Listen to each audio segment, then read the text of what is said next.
नमस्कार साथियों, संस्कृति आईएएस की यूट्यूब चैनल पर आप सभी का स्वागत है। मैं हूं चंद्रशेखर। आज हम बात करने वाले हैं ग्लोबल हंगर इंडेक्स के बारे में। 2023 का ये इंडेक्स जारी हुआ है। भारत की क्या स्थिति है और भारत ने जो इस इंडेक्स को लेकर के अपनी स्थिति को लेकर के अर्थात रैंकिंग को लेकर के आपत्ति दर्ज किया है। दरअसल आपत्तियां क्या हैं और क्यों आपत्तियां दर्ज की जा रही हैं। लगातार तीसरा वर्ष ऐसा है जब भारत ने इस हंगर इंडेक्स को लेकर के और उसमें भारत की स्थिति को लेकर के अपनी आपत्ति दर्ज कराया है। तो क्या क्या बातें हैं उसे डिटेल में समझेंगे। उससे पहले एक ज़रूरी सूचना ये है कि बीपीएससी के लिए ऑनलाइन फाउंडेशन कोर्स शुरू किया गया है। फाउंडेशन कोर्स का मतलब है कि इसमें प्रारंभिक परीक्षा, मुख्य परीक्षा दोनों की तैयारी कराई जाएगी। बैच कब से आरंभ हो रहा है? तो 15 अक्टूबर से शुरू हो रहा है। फीस कितनी है? 25,000 अर्थात 50% डिस्काउंट के साथ दिया जा रहा है। अगर आप इन केस एक बार में पेमेंट नहीं कर पा रहे हैं तो ईएमआई की सुविधा भी है। आप 3 समान किस्तों में जमा कर सकते हैं। बात आती है कोर्स की कि कोर्स में क्या क्या बातें शामिल हैं। तो यहाँ 500 से अधिक घंटों की कक्षाएं होंगी। वैधता जो होगी 15 अक्टूबर से लेकर के पूरे 1 वर्ष तक की होगी। अनलिमिटेड अर्थात जितनी बार आप चाहें इस पूरे कोर्स को देख सकते हैं, उसके लिए कोई बाध्यता नहीं है। साथ ही साथ प्रतिदिन 2 कक्षाएं होंगी और नियमित क्लास टेस्ट भी होगा। प्रत्येक विषय और खंड का आप लोगों को क्लास नोट्स प्रिंटेड फॉर्म में दिया जाएगा ताकि आप उसकी तैयारी बेहतर कर सकें। अब बात आती है कैसे कांटेक्ट करेंगे। तो ये है नंबर, इस नंबर पर कॉल कर सकते हैं। इस नंबर पर आप अपना डिटेल व्हाट्सएप करेंगे तो हमारी जो कॉलिंग टीम है आपसे संपर्क कर लेगी। इसके अलावा यहाँ से भी जाकर के आप कोर्स को परचेज कर सकते हैं अर्थात sanskritIAS.com पर भी जा सकते हैं। इन सभी बातों को समझने देखने के बाद अब आते हैं अपने टॉपिक पर। तो इंडिया रैंक 111 अर्थात जो 111 रैंकिंग भारत की है, कितने देशों में है? तो 115 देशों में से भारत की इतनी रैंकिंग है। किस में रैंकिंग है? तो ग्लोबल हंगर इंडेक्स। हंगर का मतलब भूखा। ये किससे जुड़ा हुआ है? तो मुख्य परीक्षा सामान्य अध्ययन पेपर 3 अर्थात प्रश्न पत्र संख्या 3 से जुड़ा हुआ है। तो ये भी आप लोगों को याद रखना है। चर्चा में इसलिए है क्योंकि वैश्विक भूखमरी सूचकांक जारी हुआ है। इसको लेकर के भारत ने विरोध भी किया है अर्थात आपत्तियां दर्ज कराया है कि भैया हमारी जो रैंकिंग आपने डिसाइड की है दरअसल ये ठीक नहीं है। भारत में जो भूखमरी की स्थिति है उसमें काफ़ी ज़्यादा सुधार हुआ है। पश्चिमी देश और उधर के जो एनजीओ हैं वो भारत को हमेशा नीचा दिखाने की कोशिश करते हैं अर्थात इन रैंकिंग के माध्यम से। तो इससे संबंधित बातें जो बताई जा रही हैं, सबसे पहले ये देख लेते हैं जो वैश्विक भूखमरी सूचकांक है, ये सूचकांक कौन जारी करता है? तो ये आयरिस एनजीओ है। एनजीओ का मतलब नॉन गवर्नमेंटल ऑर्गेनाइजेशन, ठीक है, गैर सरकारी संगठन, कंसर्न वर्ल्ड वाइड। और उसके साथ साथ जर्मन एनजीओ है जिसे वेल्ट हंगर हिल्फे कहा जाता है। दोनों के द्वारा इस रिपोर्ट को तैयार किया जाता है, प्रकाशित किया जाता है। अब बात कर लेते हैं इसका उद्देश्य क्या है। तो उद्देश्य अर्थात विश्व के देशों की जब स्थिति बताई जाएगी तो उसके अकॉर्डिंग देशों को एक आईना दिखाया जाएगा और देश इस दिशा में सुधार करेंगे। तो इसीलिए ये इंडेक्स जारी किया जाता है ताकि उसके खिलाफ कार्यवाही की जाए। अपने नागरिकों को और जो बच्चे हैं या जो भी व्यक्ति इसके शिकार हैं उनकी स्थिति में सुधार किया जाए, खाद्यान्न उपलब्ध कराया जाए। अब बात यहाँ पर भारत को कौन सा स्थान मिला है ये हमने देख लिया। वर्ष 2022 में क्या स्थिति थी? तो 107वां स्थान था। 121 देशों की रैंकिंग की गई थी। अब यहाँ पर देख रहे हैं कि भारत की स्थिति ये बताई गई है। यहाँ संख्या बढ़ा है लेकिन यहाँ पर भी संख्या बढ़ी है अर्थात भारत की स्थिति पहले से खराब ही हुई है, आप ऐसा कह सकते हैं। अब बात आती है कि ये 6 पॉइंट का स्केल होता है और इस स्केल पर जो भारत की स्थिति दिखाई गई है 28.7 स्केल मिला है अर्थात पॉइंट मिला है। इसका मतलब ये है कि भारत में गंभीर भूख की स्थिति है अर्थात गंभीर श्रेणी में भारत को रखा गया है। अब ये देखिए इसका जो आकलन किया जाता है 0 से लेकर के, आप ऐसे कहेंगे 0 से 100 के मध्य किया जाता है। 0 का मतलब है अगर इधर आपका रैंकिंग बढ़ रहा है तो इसका मतलब यह है कि आपके देश में या उस देश में भूखमरी नहीं है, भूखमरी कम हो रही है। अगर इधर की तरफ बढ़ रहा है तो इसका मतलब यह है कि गंभीर श्रेणी में आप जा रहे हैं। यहाँ पर 9.9 अगर स्कोर आपका आता है तो यानी कि लो है, कम है, भूखमरी न के बराबर है। यहाँ पर आप कह सकते हैं मॉडरेट है, अर्थात 10 से लेकर के 19.9 अगर स्कोर आता है। यहाँ पर देखिए 20 से लेकर के 34.9 की बात कही गई है और इस बीच में ये कहा गया है कि ये सीरियस अर्थात गंभीर स्थिति को बताता है। भारत की जो स्थिति है वो 28.7 है, अर्थात भारत इसमें शामिल है, सीरियस या गंभीर श्रेणी में भारत को शामिल किया गया है। अगर 35 से लेकर के 49.9 आता है तो इसका मतलब यह है कि अलार्मिंग कंडीशन है, और इसके साथ साथ 50 से अधिक होता है तो यहां पर एक्सट्रीमली अलार्मिंग कंडीशन की स्थिति या कंडीशन उस देश में है। तो ये आप लोगों ने समझ लिया जो बेसिक बातें हैं। अब बात आती है कि हम एक बार तुलनात्मक विश्लेषण कर लें कि भारत के पड़ोसी देशों की क्या स्थिति है और उनके मुकाबले भारत की क्या स्थिति है। तो कुछ जो देश हैं जो हमेशा चर्चा में रहते हैं भूखमरी को लेकर के, गरीबी को लेकर के, खास करके उन पड़ोसी देशों के बारे में बात करना जरूरी है। पाकिस्तान की बात करें तो पाकिस्तान यहाँ पर भारत से अच्छी स्थिति में है, 102वें स्थान पर है। यहाँ पर बताया गया है कि बांग्लादेश देखिए 81 है, नेपाल 69वें स्थान पर है, श्रीलंका 60वें स्थान पर है। भारत के बारे में बात करें तो भारत दक्षिण अफ्रीका और सहारा के जो दक्षिणी अफ्रीकी देश हैं केवल उन्हीं देशों से आगे है, बाकी इन देशों से पीछे है, अर्थात भारत की स्थिति इन देशों से खराब है। यहाँ जो स्कोर बताया गया है दक्षिण एशिया और सहारा के दक्षिणी अफ्रीकी देशों के, उनका स्कोर 27 है। फिलहाल यहाँ भारत से खराब स्थिति, और भारत से खराब स्थिति किन देशों की है तो अफ्रीका की है, हैती की है, और 12 उप सहारा जो देश हैं उन देशों की बातें बताई जा रही हैं कि केवल वही स्थिति, वही देश हैं जो भारत से खराब स्थिति में हैं। अर्थात आप समझ रहे हैं कि भारत को किस स्थिति में दिखाया जा रहा है। बहरहाल ये इंडेक्स है। अब बात थोड़ा सा यहाँ पर कर लीजिए कि इंडेक्स का मतलब क्या होता है। इंडेक्स का मतलब होता है परिवर्तन। परिवर्तन कैसा हो सकता है तो 3 तरह के परिवर्तन ये बताता है। किसमें परिवर्तन? स्थिति में परिवर्तन हो सकता है ये पॉजिटिव हो सकता है ये नेगेटिव हो, या हो सकता है यह उसी स्थिति को बताए कि पहले जो स्थिति थी वैसी ही स्थिति अब भी है। तो यहाँ पर जो इंडेक्स है, इंडेक्स का सीधा सीधा सा मतलब ये है कि वो परिवर्तन को बता रहा है। अब इन बातों को समझने के साथ यहाँ पर बात आती है कि इसकी गणना कैसे की जाती है। तो गणना के 4 आधार हैं। 4 आधार, इसका मतलब क्या है? अल्प पोषण पहला, अपर्याप्त कैलोरी। कैलोरी का मतलब, कैलोरी क्या है? कैलोरी ऊर्जा का मापक है, अर्थात आपने कितनी कैलोरी ऊर्जा ली और उससे आपको शरीर को कितनी ऊर्जा मिली, इत्यादि इत्यादि बातें। हालांकि यहाँ पर यह कहा जा रहा है अल्प पोषण अपर्याप्त कैलोरी सेवन वाली जनसंख्या का हिस्सा उसको बताता है। इसके साथ साथ ये भी कहा गया है चाइल्ड वेस्टिंग। कहने का मतलब ये है कि 5 वर्ष से कम उम्र के जो बच्चे हैं उनको इसमें शामिल किया जाता है, और यह ये बताता है कि ऊंचाई के मुकाबले बच्चों का वजन कम है। जो ऊंचाई है उसके अनुपात में जितना बच्चों का वजन होना चाहिए दरअसल उतना नहीं है।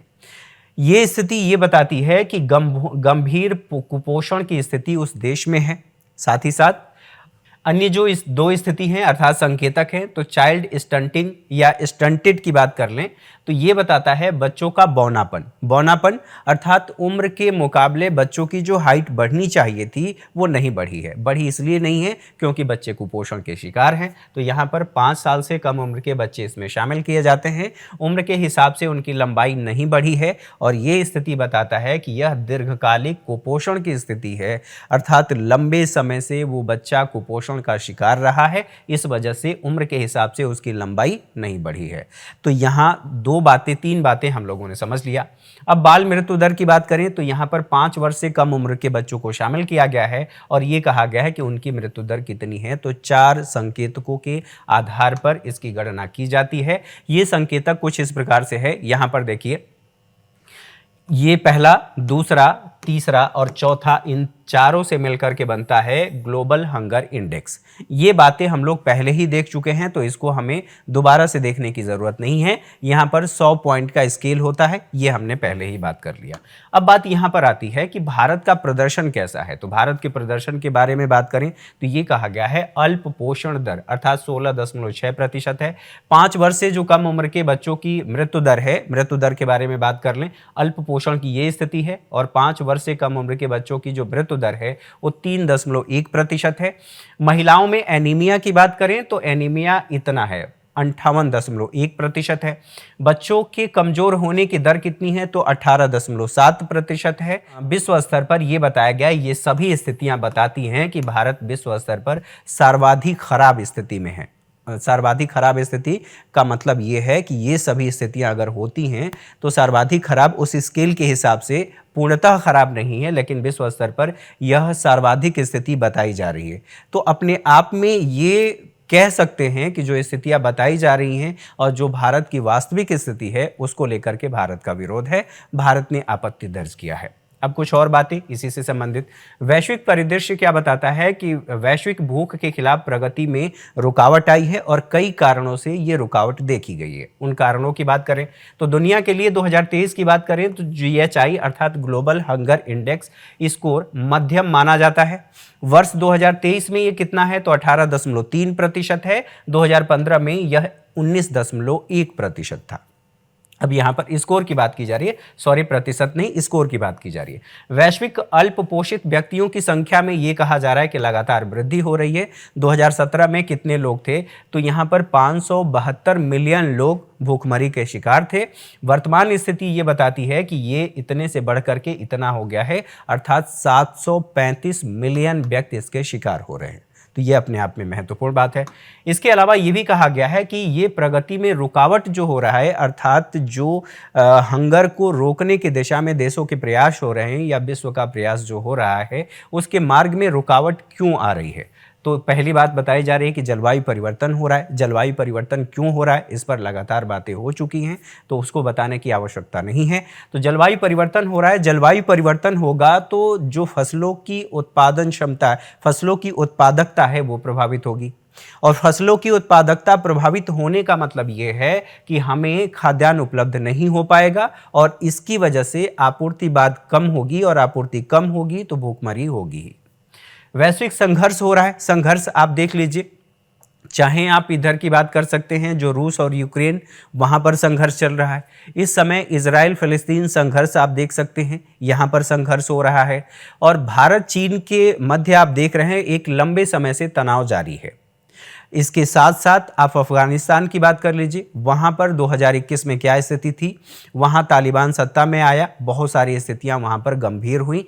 फिलहाल ये कहा जा रहा है कि ये जो स्थिति है वैश्विक संघर्ष, इसकी वजह से जो विश्व में खाद्यान्न की आपूर्ति होनी चाहिए वो नहीं हो पा रही है। और इसीलिए अगर आप लोगों को याद होगा तो ये कहा गया था कि भारत ने खाद्यान्न आपूर्ति पर प्रतिबंध लगा दिया है ताकि अपने नागरिकों की आवश्यकताओं को, खाद्यान्न आवश्यकताओं को पूरा किया जा सके।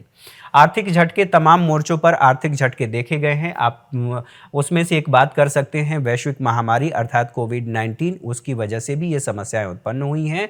जो पोषण तक पहुंच है, खाद्यान्न तक पहुंच लोगों की प्रभावित हुई है, जो उनकी परचेजिंग पावर है वो प्रभावित हुई है। यहाँ पर रूस यूक्रेन संघर्ष और भू राजनीतिक अन्य घटनाएं, इनकी वजह से ये समस्याएं बढ़ रही हैं। यहाँ तक भी कहा गया है कि सामरिक और आर्थिक स्थिति, सामाजिक और आर्थिक जो असमानता है वो लगातार बढ़ती जा रही है। पूरे विश्व में ये स्थिति बढ़ती जा रही है। इन बातों को समझने के साथ साथ अब बात कर लेते हैं ग्लोबल हंगर इंडेक्स पर। जो उसकी विश्वसनीयता पर सवाल भारत की तरफ से उठाया गया है वो क्यों उठाया गया है, सरकार ने क्या प्रतिक्रिया दिया है।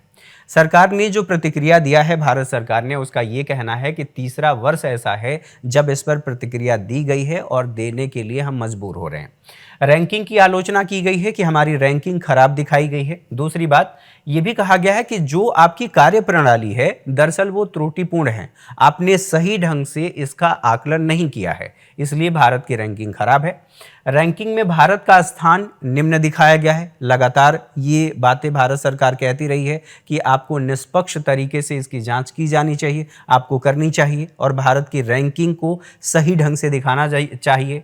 आपत्ति का आधार ये है कि भारत को अफ्रीकी देशों में स्थान दिया गया है और अफ्रीकी देशों की स्थिति बहुत ज़्यादा खराब है।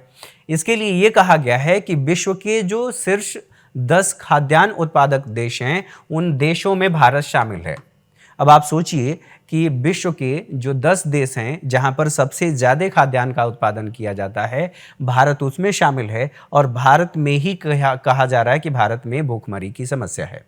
लेकिन यहाँ पर हमें ये भी ध्यान रखना होगा कि उत्पादन होना और लोगों की पहुँच होना दोनों में बहुत बड़ा फ़र्क है। ठीक है, तो इन बातों को समझने के साथ अब बात कर लेते हैं। यहाँ पर यह भी कहा गया है कि जो GHI है काफ़ी हद तक बच्चों पर केंद्रित है। बच्चों पर केंद्रित है तो इसका मतलब ये भी है कि भूख और सूक्ष्म जो पोषक तत्व हैं उनकी कमी बताई गई है। और कमी इसलिए बताई गई है क्योंकि और जो बातें कही गई हैं, ये कहा जा रहा है कि अपर्याप्त कैलोरी के आधार पर कहा जा रहा है कि जो चाइल्ड स्टंटिंग और वास्टिंग की समस्या भारत में देखी जा रही है। ठीक बात है, लेकिन अल्प पोषण पर अधिक इसमें जोर दिया गया है और इसी के आधार पर दिया गया है। तो यहाँ पर हमें ध्यान रखने की ज़रूरत है, जो पहली घटना बता रही है कि अपर्याप्त कैलोरी या कैलोरी की अपर्याप्तता। लेकिन कैलोरी की अपर्याप्तता कई कारणों से हो सकती है, भारत का ये कहना है। पहली बात, कई कारणों से ये समस्याग्रस्त हो सकता है। कम कैलोरी का सेवन करना, इसका अर्थ है कि आवश्यक रूप से कमी नहीं है। आप मान लीजिए आपके पास भोजन है और आप ये कह रहे हैं कि मुझे जीरो फिगर बनाना है, तो आप कम खा रहे हैं, इसलिए आप जीरो फिगर बनाना चाह रहे हैं, इसलिए आप कम खा रहे हैं। तो इसका मतलब ये हुआ कि आपने कैलोरी कम लिया है, इसका मतलब ये नहीं हुआ कि उपलब्धता नहीं है। तो भारत का ये कहना है। साथ ही साथ कमी के लिए कहा गया है कि शारीरिक गतिविधियां भी जिम्मेदार होती हैं। जैसा कि मैंने अभी कहा, बेहद सामाजिक बुनियादी ढांचे की भी कमी हो सकती है। साथ ही साथ या अर्थात पहुंच का अभाव हो सकता है। घर घर ऊर्जा बचत, जो घर पर ऊर्जा बचत के उपकरण होते हैं, कई बार उसकी वजह से आपको पर्याप्त कैलोरी नहीं मिलती है। तो इसका मतलब ये नहीं है कि हमारे देश में खाद्यान्न की कमी है। इन बातों को समझने के बाद भूख और कुपोषण के कारणों की बात कर लें। तो पहली बात, यहाँ पर कैलोरी की कमी, अर्थात पर्याप्त मात्रा में आपको कैलोरी युक्त भोजन नहीं मिल रहा है। प्रोटीन की कमी हो सकती है और उन जो आपके खाद्यान्न में वस्तुएं शामिल हैं उनमें सूक्ष्म पोषक तत्वों की कमी भी हो सकती है। जैसे आपने चावल दाल लगातार खाया, भरपेट आपको भोजन मिला, लेकिन आपके भोजन में विविधता नहीं है, और विविधता नहीं है तो जो आपके शरीर की आवश्यकता है वो पूरी नहीं हो पाएगी। तो यहाँ पर उसमें कहने का मतलब ये है कि पोषक तत्वों की कमी देखी जा रही है इस वजह से। साथ ही साथ कुछ अन्य कारणों की बात करें तो सुरक्षित पेयजल और स्वच्छता तक खराब पहुंच होगी तो भी ये समस्या देखी जा सकती है। संचारी रोगों के विरुद्ध जो टीकाकरण है वो भी अगर निम्न स्तर का है तो भी व्यक्ति बीमार हो सकता है। संचारी रोगों का मतलब ये है कि एक व्यक्ति का दूसरे व्यक्ति से संपर्क विधि से उस बीमारी का फैलना। तो संचारी रोग कौन कौन से हो सकते हैं, आप इसकी कल्पना कर सकते हैं।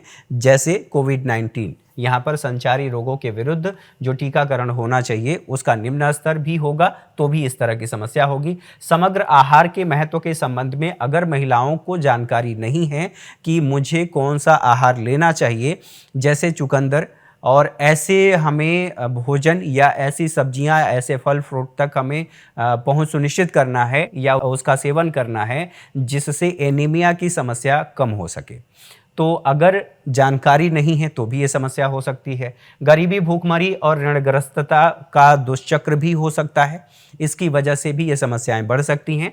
फसल कटाई के बाद का नुकसान, अगर मान लीजिए फसल का उत्पादन हुआ, पैदावार हुई, लेकिन उसके बाद नुकसान हो गया तो भी खाद्यान्न आपको नहीं मिल रहा है। हो सकता है कि सड़न, अर्थात जो खाद्यान्न उत्पादन हुआ वो सड़ गया किसी कारण से, गोदाम में जो खाद्यान्न है उसकी बर्बादी हो गई तो भी समस्या हो सकती है। अप्रभावी बाजार, अर्थात बाजार तक पहुंच का अभाव भी हो सकता है और बाजार में हो सकता है कि वस्तुओं की कीमतें ज़्यादा हों। परिवहन लिंकेज, अब यहाँ एक बाजार है और एक उत्पादक क्षेत्र है, यहाँ से बाजार तक पहुँच का अभाव होगा तो आप इसे ऐसे कह सकते हैं कि सप्लाई चेन की समस्या हो सकती है। इससे भी जो खाद्यान्न है, खाद्यान्न तक पहुँच प्रभावित हो सकती है। गरीबों के लिए कहा जा रहा है फल, मेवे, अंडे, मांस की गैर मौजूदगी, उनके लिए ये सब सारी चीज़ें उपलब्ध नहीं हैं तो गरीबी, भूखमरी हो सकती है। यहाँ पर खराब प्रदर्शन के कारण क्या है, तो यहाँ पर ये कहा जा रहा है मातृ स्वास्थ्य खराब होना, अर्थात माँ का स्वास्थ्य खराब होगा तो बच्चे का भी स्वास्थ्य खराब होगा। स्वाभाविक सी बात है क्योंकि माँ के ही भोजन से बच्चे का भोजन पूरा होता है।